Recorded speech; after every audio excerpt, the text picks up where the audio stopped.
true name Nemesis was. Yep. The impetus was like how far can we go abusing this card? Justin Uppal has the full 4 true name Nemesis. He has Stoneforge Mystics to find the equipment to put them on. He has Deathrite Shamans, of course, to ramp to them, play them on turn 2.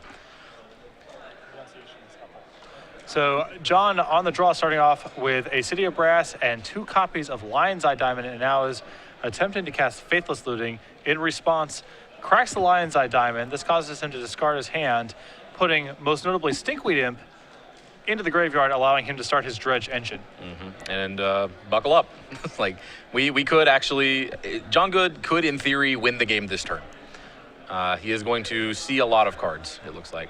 Although he did not find another Dredger on that first run, so only gets to see the 5 one, although only gets to see the 5 from the initial Dredge of Stinkweed Imp. He did have an additional, well, he has the 3 mana floating from his first Lion's Eye Diamond for that, to flashback that 1 Faithless Looting. He actually has another Lion's Eye Diamond sitting on top of the City of Brass there. It hasn't been cracked yet, so he can actually Faithless Looting one more time even after this one. So this is a really explosive Dredge start here. You see him, he's flashing back. He hasn't found a second Dredger yet, so he's just drawing normally for a second draw step, but everything ends up in the graveyard eventually. So there's the second Dredger. So he's going to get to see 11 cards off of this Faithless Looting. Gets that second Narcomoeba. That's a trigger that goes on the stack, and then basically the Narcomoeba enters play after the Faithless Looting has fully resolved. So he hasn't necessarily missed that. It's just waiting for its turn. It looks like he hits 3 Narcomoebas. Now, I didn't see a Dread Return. And I'm scanning. With this deck, it gets hairy once it goes off. It's kind of hard to filter out all the noise and see what's going on. But even as you're piling, you can see him kind of scanning. Like, is there a Dread Return? Is there a Dread Return? Doesn't find one. Finds a Therapy, though, and he's going to flash that back. And this triggers the multiple copies of Bridge Below in his graveyard, and Justin does not even want to reveal his hand, just taps the mat. Yeah, and I think that's smart. Yeah, he's not that game is not getting any better for him. No. We saw, even though he wasn't actually going to combo off that game, he's going to get, I believe, 2 zombies off of that Therapy, 2 Icarids were going to come back the next turn. We were going to dredge for 6 more cards. That game, the writing was very much on the wall there. I thought that a turn 2 concession was going to be the fastest thing we saw today, but nope. Turn 1 concession as John Good takes game 1. Moving on to the sideboard, what does Justin have to improve his chances here? Justin brings 3 Surgical Extraction for sure. Dredge is a deck that has kind of a reputation for being a very good game 1 deck and falling behind to graveyard hate. So Justin has 3 Surgical Extraction on that front. In addition to that, I would not be surprised to see him bring in, he has some cards that kind of shore up his matchup against spells generally. He has 2 Spell Pierce, 1 Force of Will, 1 Thoughtseize, and a Flusterstorm. I don't know that he'll bring in all of those, but I would not be surprised to see him bring in something like Thoughtseize. Thoughtseize is a card that a lot of people don't think of it when they're thinking about what's a board in against Dredge. They're like, well, Dredge wants to put its cards in the graveyard. Why would I be doing that for them? But actually, Dredge wants certain cards in its graveyard, but there are certain cards that it very much wants to play, and you can really break up their explosiveness if you, say, Thoughtseize their Lion's Eye Diamond on turn 1, or Thoughtseize their Careful Study or something like that. In contrast to the manaless version of Dredge, which is basically all engine, yes, there are specific spells that the mana version of Dredge is trying to resolve.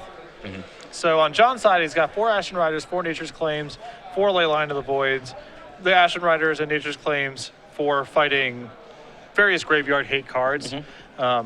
Ashen Rider not the best suited for that, but it does blow up in Staring Bridge, which can be a troubling card for Dredge to get through at times. Yeah, in this case, he has all 4 Ashen Rider, and I think what he's actually trying to do there is hold 1 in hand for show and tell. Yeah, so multiple different paths with that card. The 4 Nature's Claims, 4 Leyline of the Void, Leyline, of course, for other graveyard decks. He has a Golgari Thug, a Dread Return, and Icarid. A little more redundancy in his sideboard. What do you make of those cards? So the 3 cards at the back there, the 3rd Golgari Thug, which brings him up to 11 Dredgers total, and then the 3rd Dread Return and the 4th Icarid. These are basically him trying to recalibrate his deck post-board rather than bring in a specific kind of a game changer. There are some matchups where you just want to be the most efficient combo engine that you can, and in that case, having access to an additional card with the word Dredge on it is very valuable.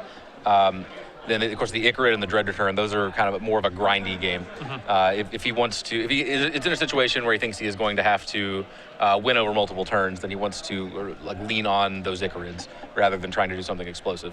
In this case, he doesn't have much to work with. The only card he saw was a Scrubland, I believe. So I don't expect him to sideboard for that reason. But yeah, if he did know the matchup, I honestly still wouldn't expect him to sideboard, actually. Deathright Shaman, the card that you frequently have to worry about well, of course, the card you know you have to worry about out of a Deathblade deck. And if you had access to something like Pithing Needle, I could see that coming in to solve that problem. He doesn't have access to that card. So, yeah, the card in the main deck he knows about, assuming he knew the matchup, which he doesn't necessarily. He doesn't have a good solution to that in the board. And the card out of the sideboard, Surgical Extraction, that one's a little hard to predict. That's kind of the tricky part about playing Dredge, is that you have to... Yeah, in Legacy, there are very powerful anti-graveyard sideboard cards that are not color-specific or even strategy-specific. Anyone can play Relic of Progenitus. Anyone can play Surgical Extraction. Anyone can play Tormod Script. Yeah. So it is a little hard to predict until you see them exactly which Graveyard Hate spells you're up against.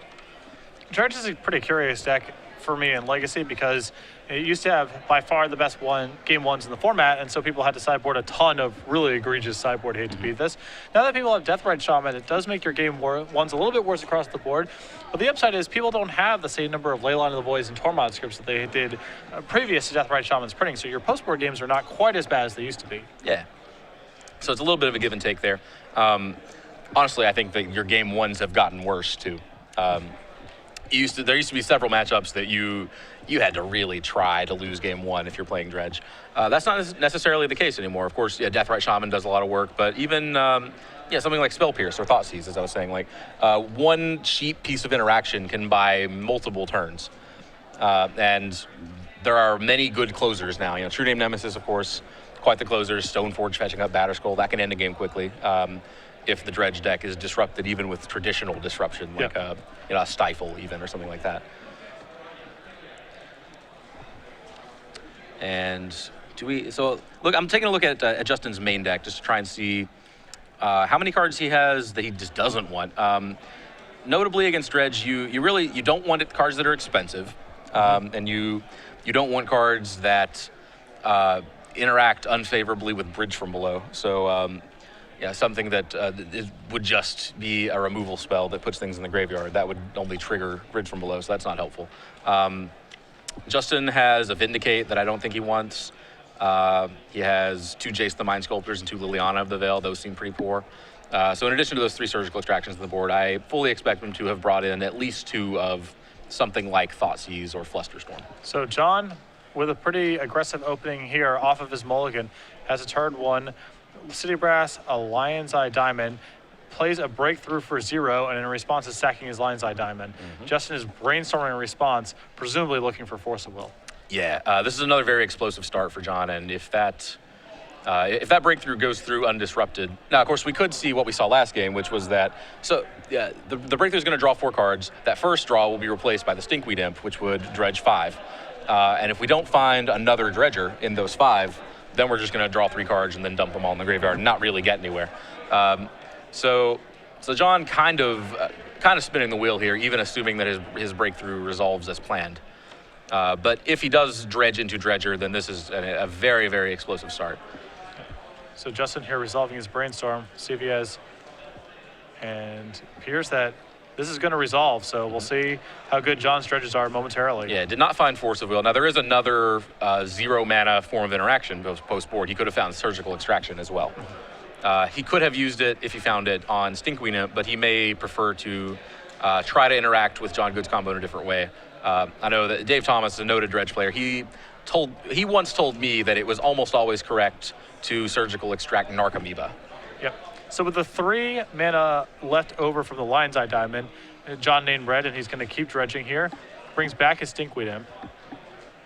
Okay, and this is going to be, looks like we're dredging at least another 10 cards here. I know we saw the one Narcomoeba that was flipped kind of down the middle of the screen. That one Narcomoeba up at the very top, that was discarded by Lion's Eye Diamond, so that one is not going to trigger. So a bridge in the graveyard now, multiple dredgers.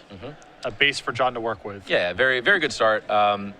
one creature in play. Looks like we did find one therapy up there, but and then I see at least one bridge from below as well. So John could have immediately sacked that Narcomoeba to flash back a therapy and get one zombie's worth of value out of it, but it looks like he wants to hold off and try and get a little more value. Do you think he's trying to just set up a big dread return and keep all of his therapies? It's possible. He presumably would have access to some Icarids as well. I don't know if he actually hit any, but generally, if you can afford to wait, it's probably a good idea to. However, you have no idea if you can afford to wait in this situation until you take a look. Right. I mean, this could be rest in peace, presumably, Yes. this turn. Mm-hmm. Having said that, given what he has to work with, the pile in front of him, which is in effect his hand, the way this deck works, even if you took a look and you said, oh, there's a rest in peace, what can you do about it, you know? You could have named rest in peace in the dark, I suppose, and maybe that's wise, but I certainly couldn't fault someone for doing that. If you like take a look at the situation and think, okay, how can I possibly lose here? And rest in peace certainly is a way. If rest in peace were cast on turn 2, John's not winning that game at that point. So I can see kind of looking at it like a worst case scenario perspective and trying it that way. On the other hand, he may have just decided that given what he had to work with, he was most likely to be able to actually win the game on the next turn if he held off. All right, so Justin with a ponder here doesn't like what he sees. He shuffles and passes the turn back. So there's the one Icarid, and I believe that's the only one he has access to. So 2 creatures in play so far. He may hit another Narcomoeba here. And you're going to look at 6 fresh cards. There's the Narcomoeba. So likely Justin has Swords to Plowshares here, which okay. And what that's doing here is he's making sure that at no point in John's main phase will he have 3 creatures in play, so that he will not be able to flash back Dread Return. Now, he actually could if he had a second copy of Bridge from Below, which I don't believe he does. He could sack one of his Narcomoebas with a therapy to convert one Narcomoeba into 2 zombies, at which point he would have the 3 creatures he needs. So here comes the flashback here. Points to the bridge, so he's triggering that. Casts Cabal Therapy. Yeah. And as I was discussing earlier, naming with your therapy, in any deck that has therapy, there's very much a science to naming with therapy. But in Dredge in particular, it often just comes down to how can I possibly lose? So Okay. John goes ahead and names Stoneforge Mystic. Looks at a pretty soft hand from Justin right now. Snapcaster Mage, True Name Nemesis, Underground Sea, Deathrite Shaman, and Brainstorm. Mm-hmm. Yeah, none of these cards in particular are cards that he is concerned about, I don't think. True Name Nemesis, too slow here. Deathrite Shaman has Summoning Sickness, so by the time it got online, I think it would also be too late. So John is now flashing back the other therapy. Okay. Naming Brainstorm is not a terrible idea here. Honestly, if you do that, though, you leave Justin with a Snapcaster Mage, which in effect is still a Brainstorm. What are your thoughts about naming Snapcaster Mage here? It seems worse than naming Brainstorm. I think that's the card you're actually worried about. Although Snapcaster Mage can flashback Swords to Plowshares. Mm-hmm. Those are the 2 cards that I think he is most worried about. True Name Nemesis, again, I really don't think that card is relevant here. It's possible that if Justin finds some way to disrupt John, then obviously he'll at some point need a clock, and True Name is probably the best clock available. But the game, I don't see the game ever getting to that stage, and it certainly several things have to go wrong for John in order for the game to get to that point.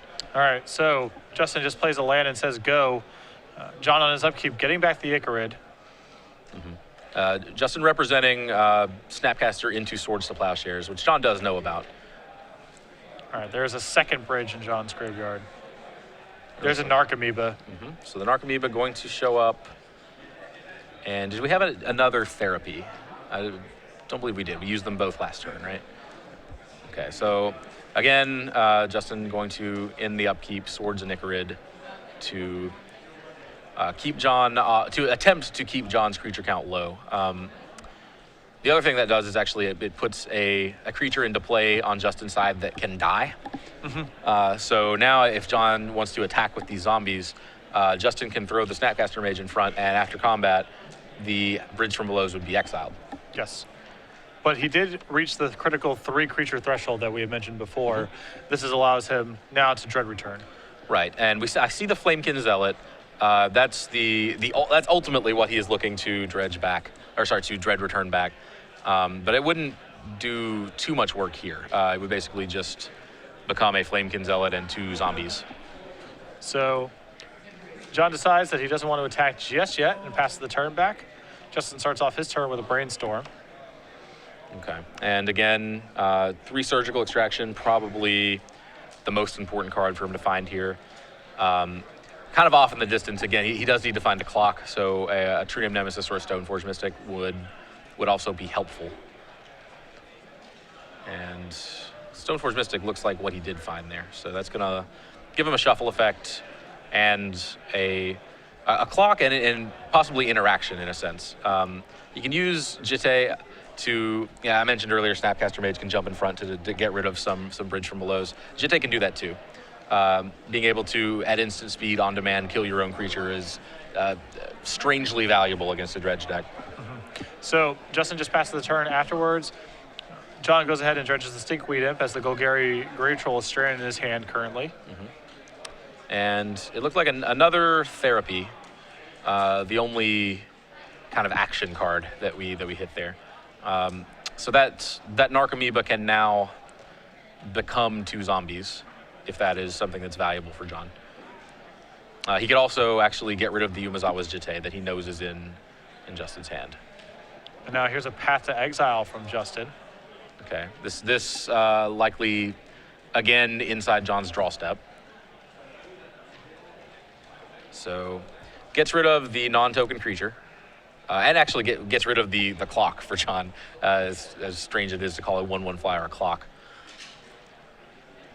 So, yeah, John's deck has no basics, so doesn't even bother looking. That's just a removal spell. So Therapy takes the Umezawa's Jitte. Again, shows the hand just Deathrite Shaman left over. Okay, and we're now getting to the point where Deathrite Shaman could come online and start to do some work. Justin untaps and quickly attacks. Interesting that he attacks with Stoneforge Mystic, attacking a 1/2 into a 2/2. Yep. Would be very happy for that block, actually. And then plays the Deathrite Shaman and passes the turn. John's going to tap. He's going to get his Icarid back to start the turn. He's going to dredge his Grave Troll. Stinkweed Imp, Careful Study, Dread Return, a second Dread Return, a third Bridge, and another Grave Troll. Okay, so we were missing Dread Return before. We now have it, but we no longer have the creatures necessary. Although, at the end of the turn, this Icarid will die and trigger, I believe that, are we still on 2 bridges? I believe there's a third bridge now. Okay, we found a third. Okay, so it's going to go up to 4 zombies on John's end step if he wants to go there. Now that opens up the possibility for Deathrite Shaman to start interacting, which could be problematic. All right, so again, John trying to preserve his bridges here. Just passes the turn back, allows his Icarid to die. That triggers the bridges. You can see him starting to build up his base now. Yeah, and that's kind of what I said before this game started. The Icarids are your go-to weapon if you think you're going to need to kind of grind out another fair deck. If this game state were to progress, Icarid would make 3 zombies a turn, and within about 2 turns, that's enough to start attacking for the win. Now, of course, Deathrite Shaman can remove that Icarid, but Deathrite Shaman is very overworked on this board state. Yeah, and Justin doesn't even have access to green mana right now, so the creatures are off limits. Oh, so he doesn't. Yeah, I missed that. Does have Surgical Extraction, though, so he is going to target the Icarid. That's going to get the 1 from the graveyard, and there is at most 1 more in his library. Yeah, 1 got plowed and 1 got pathed, so even removing just that 1 is pretty valuable in this spot, but... Yeah, definitely. That's going to kind of shut off the engine that generates tokens. So yeah, I didn't catch that. So that now that since Justin does not have access to green mana, he can't turn off the Justin kind of trying to scoop him up for John. That's not how that works.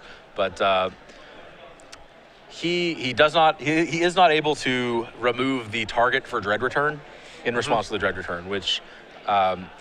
Normally, as long as Deathrite Shaman sits in play, the Dread Return plan is kind of off limits, except as just a mass sacrifice outlet. But without that green mana, that is not in effect. So really all the Deathrite Shaman is doing is turning off things like Faithless Looting. If John had only hit one Dread Return, then he could, of course, just exile the Dread Return, but John has access to a second one anyway. So Stoneforge Mystic, I believe, is, again, getting aggressive here. This is just an attempt to get John to remove his bridges.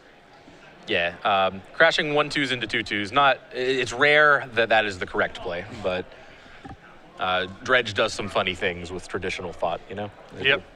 So plays going back to John here. John's looks a little concerned. His library is running a little thin here. He's going to dredge, Grave Troll,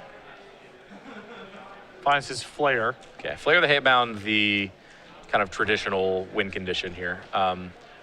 Although actually, I guess John has access to 2 traditional win conditions. He has both a Flare the Hatebound and a Flamekin Zealot.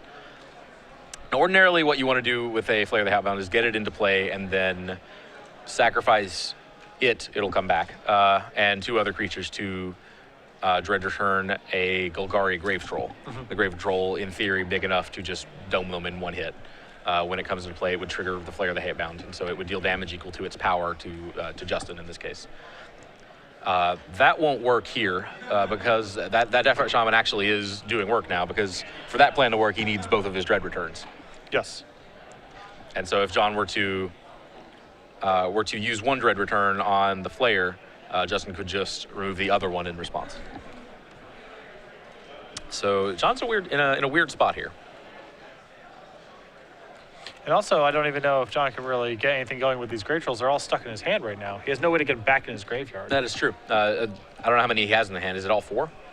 It's at least 3. Okay, so there's not actually a Grave Troll available to him then anyway. So he is basically limited to returning Flare the Hatebound kind of for value, just hoping a Flare in play is good enough, which it might be actually on this board. Justin just has some random creatures at this point. Yeah, and John's got a board with 4 2/2s in it. Looks like John is just conceding here. Can't get out of all that stuff. Okay, so decides that the Flare of the Hatbound is probably not going to be enough for him. And of course, if he doesn't pull the trigger on it this turn, Justin just end step removes Dread Return, untaps, removes the other Dread Return. And you can see why in that game there, why the Icarids and the Narcomoebas are so important to the strategy.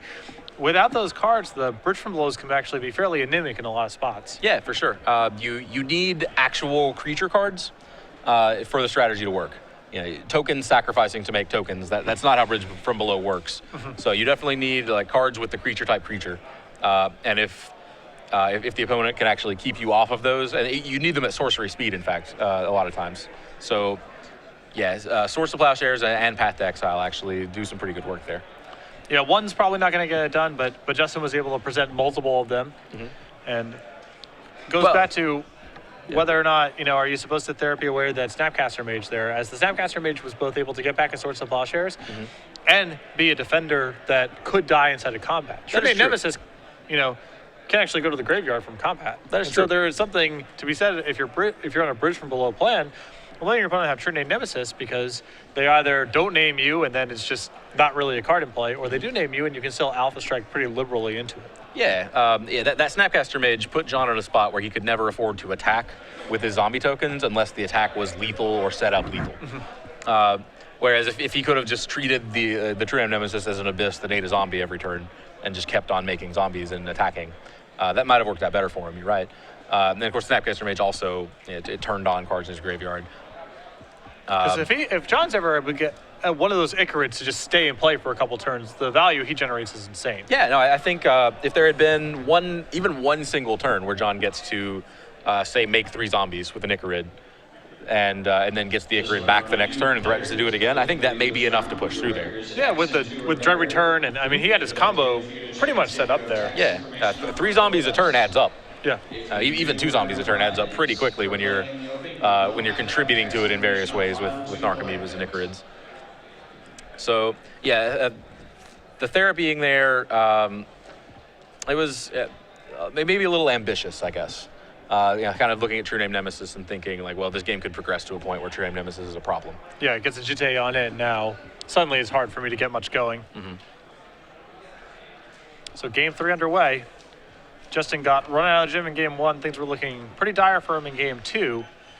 John's had 2 very explosive hands so far. Yeah.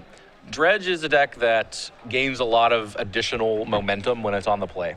So this is a game where John is going to be on the play, which may be it'll certainly be of benefit to him. On that last game, he was on the draw, and it didn't seem to matter much.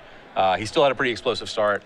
It didn't seem like Justin actually got to make use of his early land drop or anything of that nature. But just in general, being able to get your Dredger into play before a Deathrat Shaman, get your Dredger into the graveyard the turn before a Deathrat Shaman can actually enter play, rather than being a turn behind there, is huge. And it puts a lot more pressure on Justin to find the right cards in his opening hand too. Yeah.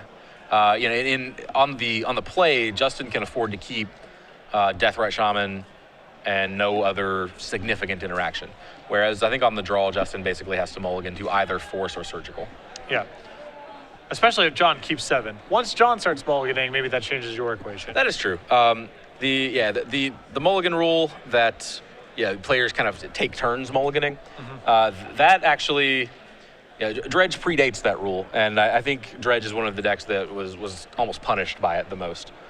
You have to mulligan aggressively to your sideboard cards when you're playing against Dredge. Dredge itself mulligans a ton as well. Yeah. This is a deck with, 12 lands? Yeah, Lion's Eye Diamond kind of counts as a land, but yeah, not a lot of mana sources. Yeah, so somewhere between 12 and 16 mana sources, and in addition to that, in order to actually do anything, your opening hand needs to contain a card with the word Dredge on it, and presumably some other kind of engine card like Careful Study, Faithless Looting, Breakthrough.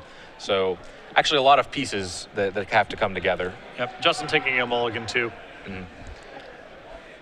So John get a mulligan, and as you mentioned, once Justin sees John mulligan, it becomes a little safer for him to just keep the traditional good card hands. Deathrite plus no significant interaction type of hands. And like once John gets to a certain point, like if John mulls to 5 here, I think there's an argument for keeping just something like Swords to Plowshare, Stoneforge Mystic in the hand. Sure. As we saw in that last game, Swords to Plowshare is certainly a card that has relevant text. And Stoneforge Mystic can put quite the clock on. And when it fetches up Batterskull has a weird interaction with Dredge that a lot of people don't really see, they don't really think about until they actually see it from the Dredge player's standpoint. When you pay 3 mana to return Batterskull to your hand, that leaves a 0/0 germ in play. Yeah. And the germ then dies. So if you get enough mana, of course, when the germ dies, that would trigger Bridge from Below and exile them all from John's graveyard. So Stoneforge Mystic, just by itself, is an insulation, is a card that can kind of shut off Dredge, assuming that you get enough time and enough mana to start jumping your Batterskull in and out of play. Yeah, it's very weird that there's a lot of cards that have, destroyed by own creature text or creatures that destroy themselves that are very, very valuable against Dredge because of the oddness of Bridge from Below. Oh, yeah. I know that I've played in some Legacy tournaments with Burn where I've had Mog Fanatics on my sideboard, and part of it was the Dredge matchup. Yeah. You see all sorts of weird things. People pyroblasting their own Vendilion clicks, for example. We had Joe Lissette actually on camera earlier today. Legend rule his own Vendilion click with a second Vendilion click en route to removing all the bridges from a graveyard and winning the game. Often the fair decks, the way they actually advance against Dredge is just finding the most creative ways to kill their own creatures. I played Dredge for a while, sometime last year and the year before that, and I remember I had one opponent who was playing the Stifle Phyrexian Dreadnought combo, and he just, as we saw John in game 2, kind of fire off and Dredge about 15 to 20 cards in the pass. I did that and left some Bridge from Belows in my graveyard, and my opponent happily played Phyrexian Dreadnought on turn 1. Just 1 mana, play a thing that dies. All right, both players keep 6. John leads with a Gemstone Mine and a Faithless Looting. Okay, so not quite as explosive a start, but perhaps a more robust one here. The issue with these turn 1 Lion's Eye Diamond hands is that it leaves you are playing absolutely with nothing but your graveyard for the rest of the game. So this is a slightly more stable opening here. John going to Dredge the Grave Troll. Finds a Breakthrough, a Cabal Therapy. 1 Narcomoeba. Okay, so gonna get on board. He does have a therapy as well, so he could go ahead and sniff out Justin's hand and see what's what. He didn't see Rest in Peace, but it's a card you always have to be afraid of. Although having said that, he actually did see Surgical Extraction. So I think for this game, he can safely assume that there is no Rest in Peace. Yes. And so Justin cannot Swords of Plowshare that Narcomoeba fast enough. Yeah, Cabal Therapy is a sorcery as well. So yet another reason that when you have these instant speed removal spells that can exile a creature card against Dredge, you always want to use them in the draw step, so that John doesn't get a chance to Flashback Therapy or Dread Return. All right, so here's a breakthrough for 0 again. That's a Stinkweed Imp. Yeah, and this is... Yeah, now we are getting into explosion territory again. This breakthrough is going to dredge a ton of cards. And most notably here with that Cephalid Coliseum in play, Yeah. next turn could be Yes. off the charts. Yes. So he looks at, I don't know, what was it, about 12, 14 cards that turn, and he is looking at presumably another 18 to 24 on the next turn. So. All right. Brainstorm for Justin here. Finds a Jitte, a True Nemesis. No immediate help. Yep. Needs to find significant interaction. At this stage in the game, it's basically Surgical Extraction or bust. And there's a land for Justin. And he passes the turn. Doesn't have a further way to go digging, so is just going to have to represent it, which does not work for long against the Cabal Therapy deck. All right, here's a Dredge of a Grave Troll. Finds a Nicarid. Okay. Still no actual creatures in play. John can go digging. Again, we're going to look at a lot of cards with this Cephalid Coliseum. All right, breaks the Coliseum here. This is going to start off the action here by dredging over a Grave Troll. Essentially, we are looking for just Narcomoeba at this point. Narcomoeba by itself, I think, will be able to win the game for John. There's a bridge there. Still hasn't found one. Another bridge. Another therapy. Yeah, so assuming he gets to put a creature into play, he can sacrifice that creature with a therapy, and there it is. There's the Narcomoeba. So he's going to keep dredging a little while longer. I think he has one draw left. Oh, no, sorry, that was a Coliseum, not a breakthrough. So those were his 3 draws, so he is done dredging. That one Narcomoeba in play can be sacrificed to a therapy. That's going to trigger all of the bridge from belows, which, was that 3? I think it was 3. Yeah, so maybe it's just 2. But there's so many Icarids in the graveyard too that if he gets to next turn. Oh yeah. Next turn, we're explosion is an understatement. Although again, Justin is going to get a chance to he can shuffle away those cards you put on top with Brainstorm and take at least one more look for a Surgical Extraction, which would get those Icarids, I think, in this case, and would be pretty devastating. Okay, so 2 bridges in the graveyard. John gets 2 zombie tokens here, waiting on this therapy. Names True Name Nemesis, reveals a hand of 2 lands, Umazawa's Jitte, and Vendilion Click. Okay. So only 2 bridges, so no way to convert 1 creature into 3 creatures for a Dread Return. But his graveyard is stocked right now. Yes, very much so. I want to say it's all 3 Icarids. Yeah, I see 3. He may have actually boarded in the 4th. So those are all coming back next turn. Again, assuming they are not extracted somehow. So Justin's going to fetch in the upkeep here, shuffle away those 2 lands he put back. And this is a big draw step. Goes digging for Tropical. Yeah, I suppose in the long term, if you hit Surgical, you kind of have to think ahead, like, well, okay, Surgical is Icarids, what happens then? What happens then is you need Deathrat Shaman quickly. Yes. So green source there, pretty significant. He actually does not have a black source right now. So that's turning off basically just Thoughtseize, which is not something Justin cares about at this stage in the game. The ship has sailed on Thoughtseize, being a meaningful piece of interaction. Yeah, it's actually, as I was saying earlier, a very good card against Dredge on turn 1. Yeah. Past that, it's a little sketchy. But of course, Dredge plays at a speed in which it makes sense to play cards that just are just significant on turn 1. So Justin has actually drawn the Surgical Extraction. Nice. We have a game. Okay. And fiddles with his lands a little bit. Thinks about what he can represent. Maybe also thinks about what to hit because it's not completely clear. Yeah, those Icarids are very, very good, but certainly John could lose those Icarids and still win. So are you thinking that Narcomoeba is on the table here? We got rid of one with a Swords to Plowshares, and there's a second one sitting in the graveyard already, where it's not causing anyone any trouble. So there are actually only 2 left in John's library. So given that information, I don't think I certainly think that Icarid is the correct target. Although there's an argument for holding it for, I mean, maybe try and get Grave Troll. That doesn't sound great either. Like holding it for a bridge from below, or sorry, from a Dread Return, and then targeting whatever the Dread Return targets. If you do that, you're still going to lose to Icarids. So I don't love that plan. The argument for that plan is essentially that you Icarid the long-term game plan first, take a hit from the Icarids, and then assume that you're going to draw either another Surgical or a Snapcaster Mage the very next turn. That's incredibly ambitious, but that might actually be the only way you can win. But I don't think that's the case. I think that you buy yourself plenty of time just by going after those Icarids. That looks like what Justin concluded as well. Yep. So we still know he has Vendilion Click and Umezawa's Jitte left over, so he has a lot to work with now. Yeah, once we get rid of those Icarids, Justin's actually in pretty good shape. He can end step the Click.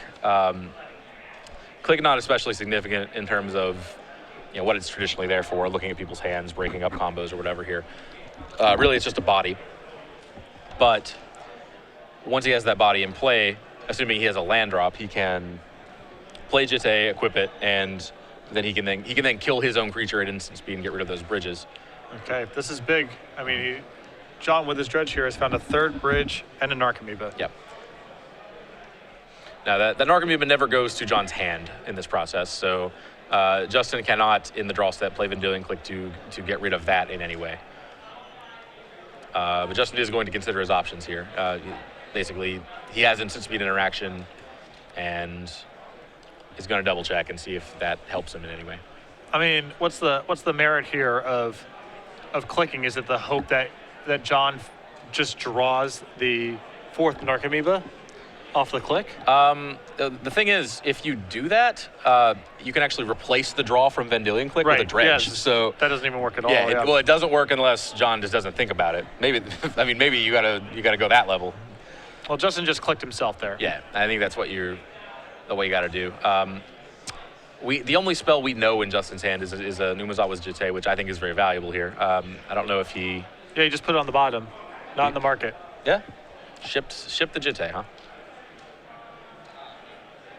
Okay. It's possible he's just going to get therapied anyway, so why bother keeping a card that John knows about? Oh, okay, sure. I didn't think about that. You are definitely going to get therapied. Yeah, there's no way that's not happening. So. Yeah.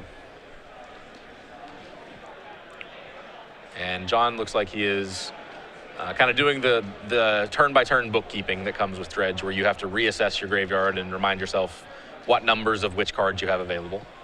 So John's going to go ahead and Dread Return here. Puts the Grave Troll into play. Counts up how many creatures. Grave Troll comes into play with a +1/+1 counter for each creature in the graveyard, so gets real big in this deck. Looks like a 10/10 Grave Troll. Which is probably good enough here, unless it runs afoul of something like Swords to Plowshares. Stoneforge missing the draw for Justin. Okay. So just 2 lands and Stoneforge. Yeah, that Stoneforge can actually retrieve the Umezawa's Jitte from before. Although against a 10/10 Grave Troll, I'm not sure that Jitte is even good enough. But it looks like that's what he wants. So just goes and gets his Umezawa's Jitte that he put back the previous turn. And if the last card in his hand is a land, which I believe it is, he can just cast it, which will save him a little bit of time. Well, don't you think that he might just feel like he needs to keep the shields, keep up the illusion that he has some piece of disruption here? I guess not. Well, the piece of disruption that John knows is in Justin's deck and that he actually cares about at this point is Surgical Extraction. Sure, yeah, I guess there's nothing to even really deceive him with. Well, you can represent Snapcaster Mage if you leave up 2 mana. Sure. So yeah, you're right. There is actually an argument, and you don't necessarily save yourself a turn of attacking with Jite. If you just leave up 2 mana that turn, you can untap, play it, and equip it. Although then it sits in your hand where it is not safe from therapy. Where as long as it's in play, you can't therapy it. So John now concerned about getting decked, just playing manual style, draws for his turn and attacks. Justin chump blocks the Grave Troll with the Vendilion Click. Sorry, with the Stoneforge Mystic. Or with the Stoneforge Mystic, rather, keeping the Vendilion Click. And that is going to get rid of, was it 3 bridges? Or 3 bridges, yeah. Okay, so there is 1 left there, but we're at the stage of the game where it probably is going to just be drawn and get stuck in the hand. So yeah, Justin avoided taking 10 there, took 4, but still needs to be on the defensive here. Yep, so he's just equipping to the Vendilion Click and saying go. And yeah, as we were saying earlier, like those Icarids were almost certainly going to end the game that turn if we didn't find Surgical. But even when Justin did find Surgical, the game still very much to be contested. So John just says go again. And Justin has a Creeping Tar Pit for 1 additional turn of chump blocking, but I'm not sure how he actually advances here.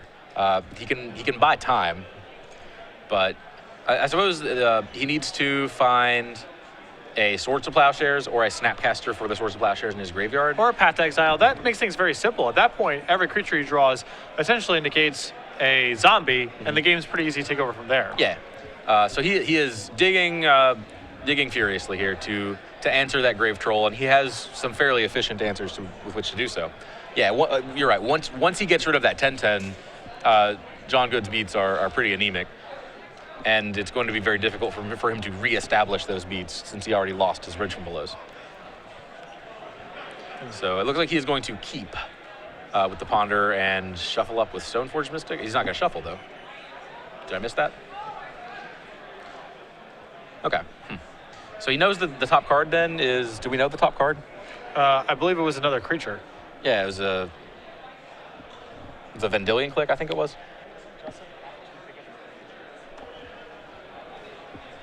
So yeah, I'm not quite sure on the interaction there. We're gonna get that investigated and see what's going on.